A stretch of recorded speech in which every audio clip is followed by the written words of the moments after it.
Baik, bismillahirrahmanirrahim. Assalamualaikum warahmatullahi wabarakatuh. Waalaikumsalam warahmatullahi wabarakatuh. Salam keselamatan, rahmat dan barakah dari Allah Subhanahu wa taala untuk kita semua. Pertama-tama syukur alhamdulillah kita panjatkan kehadirat Allah Subhanahu wa taala. Siang hari ini kita masih diberi kesempatan sekaligus kesehatan. Mudah-mudahan seterusnya kita semuanya senantiasa sehat walafiat selalu. Amin. Kita masuk pada materi tentang hipotesis. Baik, sebelum kita lanjut, teman-teman ada yang bisa mengkonfirmasi ke saya tentang apa yang Anda pahami mengenai hipotesis? Baik, terima kasih atas waktunya diberikan kepada saya. Hipotesis adalah sebuah pertanyaan atau dugaan sementara yang diajukan untuk diuji kebenarannya melalui pengamatan dan eksperimen. Sekian, Pak. Baik.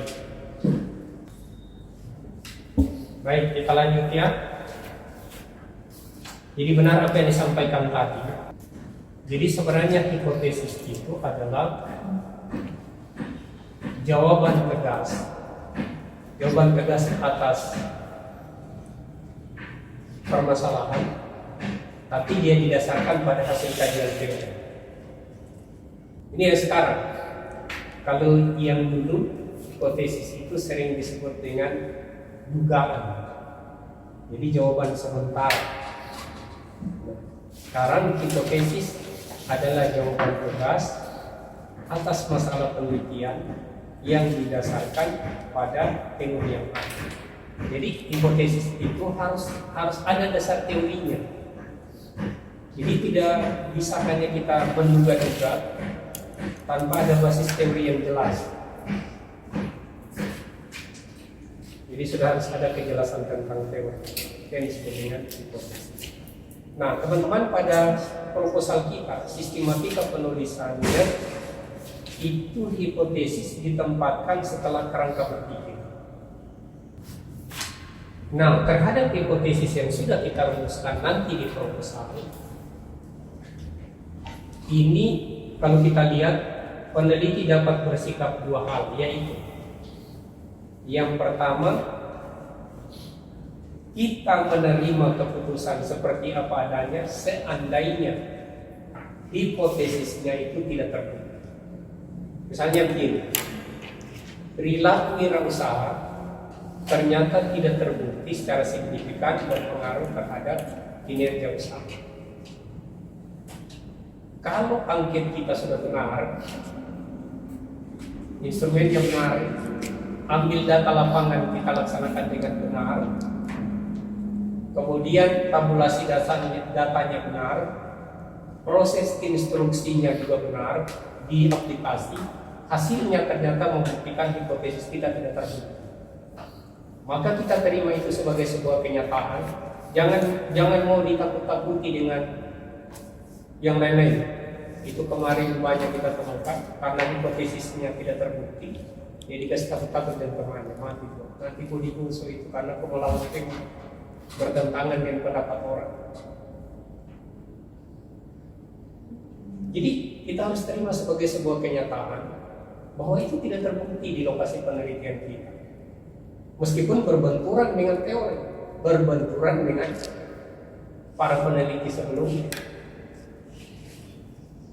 Nah, yang kita butuhkan pada saat hipotesis kita tidak terbukti adalah reasoning. Jadi alasan-alasan yang ilmiah, alasan-alasan yang faktual, alasan-alasan yang empiris sesuai dengan situasi yang terjadi di lapangan, bahwa memang hipotesis kita tidak terbukti. Itu kita harus terima dan kita nyatakan di skripsi kita. Jadi jangan nanti kemudian teman-teman merekayasa kembali datanya, data dirubah-rubah lagi. Nah, itu Anda sudah melakukan kebohongan statistika di step-step supaya nanti hipotesisnya terbukti, bisa diterima. Jadi takut terhadap penolakan. Ini yang dia maksud, bahwa kita harus menerima apa adanya. Kalau seandainya penelitian kita ternyata hipotesisnya itu tidak terbukti. Yang dibutuhkan adalah reasoning. Yang kita butuhkan itu alasan. Kenapa sampai hipotesis kita itu tertolak atau tidak bisa diterima di dalam penelitian. Ini yang pertama ya. Yang kedua, mengganti hipotesis seandainya melihat tanda-tanda bahwa data yang terkumpul tidak mendukung terjadinya hipotesis. Kalau saya meskipun secara metodologi mengganti hipotesis seperti ini ada ruangnya, tapi kalau menurut saya lebih bagus teman-teman tetap konsisten. Tak usahlah diganti hipotesis ini. Jadi kalau sudah punya base teori yang kuat, hipotesis sudah dirumuskan, ketika dia misalnya tidak terbukti, nyatakan itu tidak terbukti. Tidak usah lagi dirumuskan, diganti lagi rumusan hipotesis. Jadi seperti itu. Jadi kalau mengganti hipotesis itu sebuah kesan yang bahwa tidak ada konsistensi kita di dalam mendapatkan pijakan teori. Jadi kalau saya konsisten saja, sisa persoalan nanti kita mau menerima atau kita menolak hipotesis. Nah, untuk penelitian berhipotesis ini hanya diperuntukkan dua, teman-teman. Yang pertama adalah penelitian diferensiasi atau penelitian perbandingan. Bagaimana judulnya, misalnya studi perbandingan kecerdasan intelektual mahasiswa setia dengan mahasiswa BMK. Kalian pemasaran studi perbandingan share pasar perusahaan sepeda motor, misalnya sepeda motor Honda dengan sepeda motor merek lain. Nah, itu misalnya kalian pemasaran. Yang keuangan, studi perbandingan kinerja keuangan Bank Sultra dengan bank misalnya Bank Mandiri, itu studi perbandingan. Pada kasus ini itu teman-teman harus menggunakan hipotesis. Yang kedua, penelitian hubungan atau sebab akibat. Nah, ini yang tadi yang asosiatif atau kausalitas itu kita tetap menggunakan hipotesis. Gitu ya. Jadi pada pilihan penelitian asosiatif dan diferensiasi itu teman-teman di proposalnya harus ada hipotesis.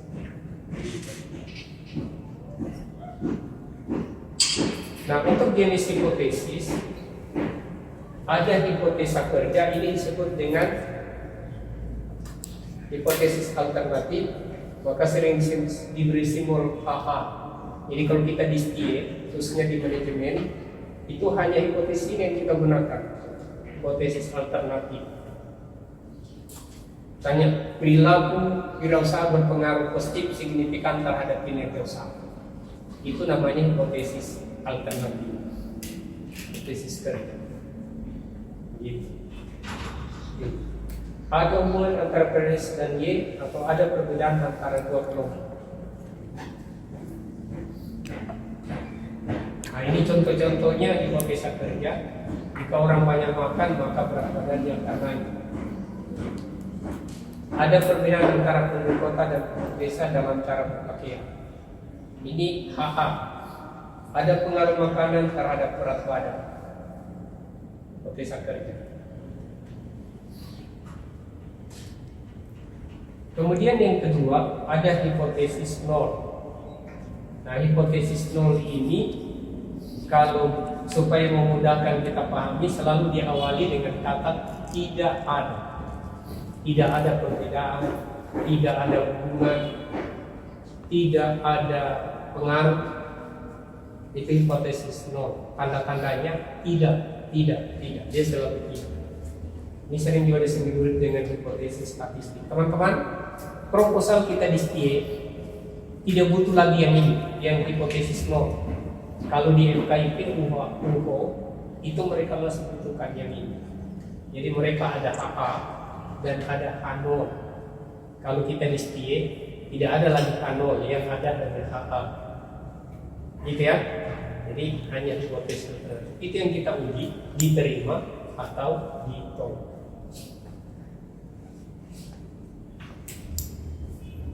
Ini contoh-contoh hipotesis nol. Tidak ada perbedaan. Tidak ada pengaruh. Contohnya begitu. Jadi kita di STA, di manajemen, tidak ada lagi hipotesis seperti itu. Dan tidak benarkan lagi ya. Redaksi seperti itu. Nah, kekeliruan yang sering terjadi di dalam uji hipotesis, teman-teman perlu kita paham dengan baik.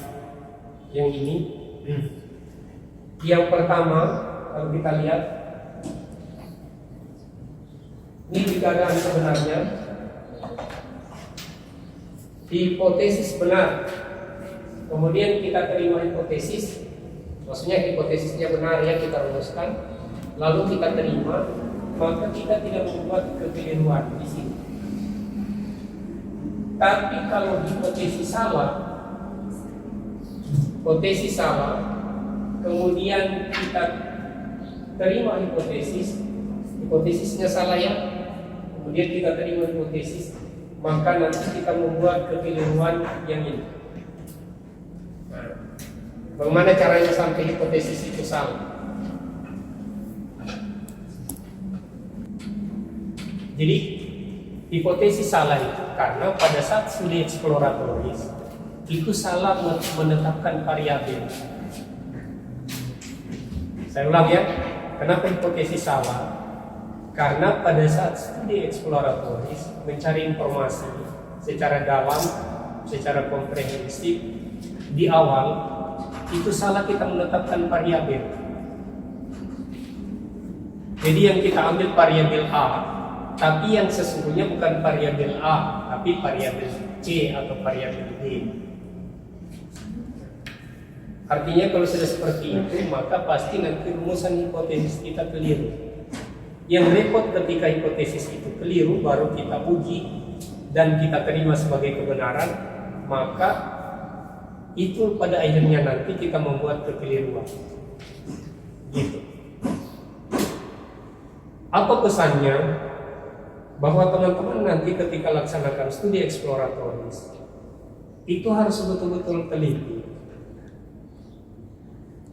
di dalam menetapkan tentang variabel terutama yang menjadi penyebab timbulnya kesenjangan realitas. Jadi fenomena gap itu terjadi karena soal apa? Jadi identifikasi di situ sudah harus benar, sudah harus tepat. Karena kalau tidak ini berdampak pada perumusan hipotesis yang keliru. Kalau hipotesis keliru dan kita terima nanti di dalam uji, maka itu yang dimaksud dengan membuat kesalahan. Nah, jadi pesannya ini memberi pesan kepada kita untuk harus berhati-hati di dalam memutuskan tentang variabel yang kita terima, supaya nanti tidak keliru kita di dalam merumuskan hipotesis. Yang kedua, ini keadaan sebenarnya ya. Keadaan sebenarnya hipotesis benar, kemudian hipotesis itu kita tolak. Hipotesisnya benar, tapi kita tolak, maka kita disebut membuat kekeliruan lagi yang hipotesis benar, tapi kita tolak. Nah, pada saat kapan dia terjadi ini? Itu pada saat teman-teman menetapkan variabel benar. Di awal kita menetapkan variabel sudah benar. Nah, tapi yang salah ada di proses teknis mengolah data. Jadi struktur datanya boleh jadi tidak benar, atau perlakuan terhadap proses menyelesaikan analisis secara statistik tidak benar. Saya beri contoh misalnya begini.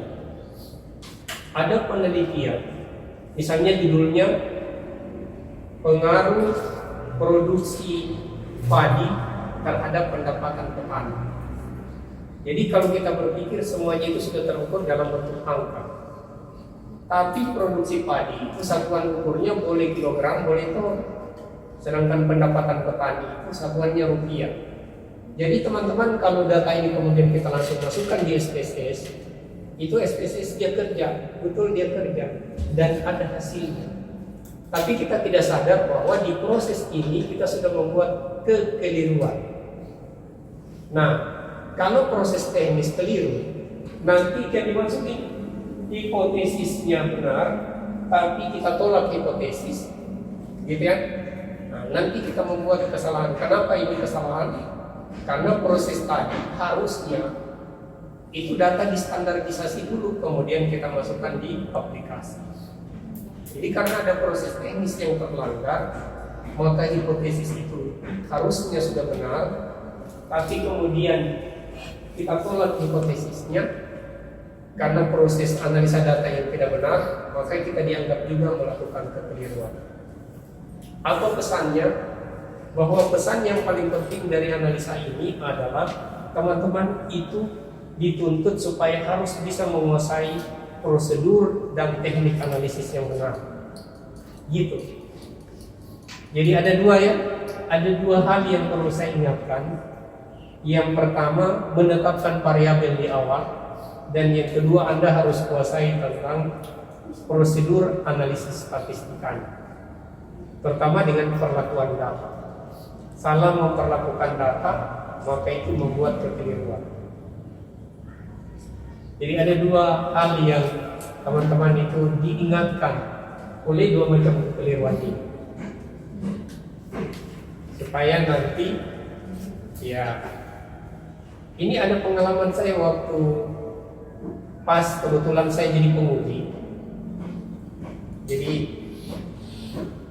terjadi kasus ini.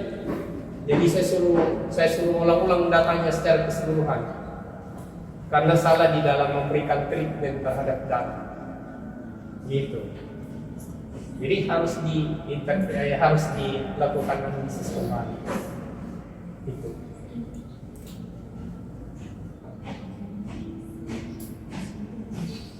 Nah, untuk uji hipotesis teman-teman, nanti ini dilakukan uji secara statistika. Ada uji E, ada uji F, uji Z, dan uji yang lain.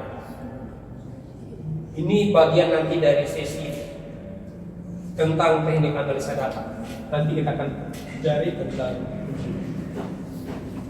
Nah, penelitian tanpa hipotesis. Jadi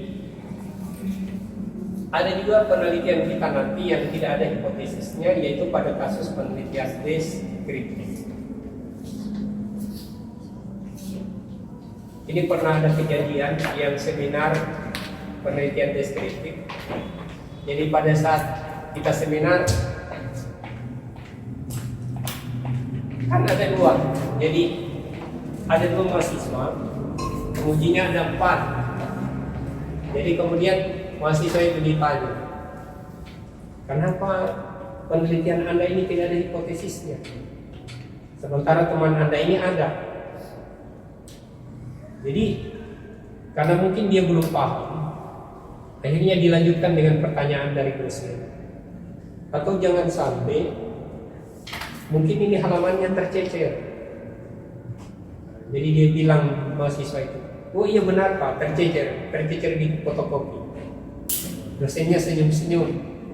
Kemudian dia bilang lagi, tapi kalau saya melihat halamannya itu, halamannya kok berurut. Halaman 30, kemudian 31, dia tidak lompat ke 32. Berarti tidak ada yang tercecer. Ya, maka bingung juga mahasiswa itu. Ternyata bahwa kenapa dia tidak ada hipotesisnya, karena penelitiannya adalah penelitian deskriptif. Jadi kalau nanti judulnya analisis, strategi, model, kebijakan, persepsi, itu semua contoh-contoh penelitian deskriptif yang kita tidak perlu menggunakan hipotesis. Jadi struktur sistematika bahasannya itu boleh kita lewati. Setelah kerangka berpikir langsung pindah ke bab 3. Tidak perlu ada hipotesis. Ini bagi penelitian deskriptif. Saya kira itu berkaitan dengan hipotesis ya. Jadi hanya dua peruntukan hipotesis, yaitu penelitian asosiatif, kausalitas, atau penelitian deskriptif komparatif. Sedangkan pada penelitian deskriptif kita tidak gunakan hipotesis. Baik, saya kira itu yang kita lakukan. Insyaallah minggu depan lagi kita lanjutkan. Mari kita sama-sama berdoa.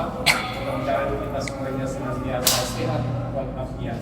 Mari sama-sama amin. Bismillahirrahmanirrahim. Alhamdulillahirabbil alamin. Alhamdulillah.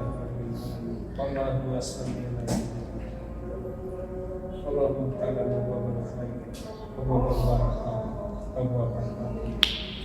Allahumma mengharapkan kebaikan, mengharapkan keberkahan, mengharapkan dari proses belajar.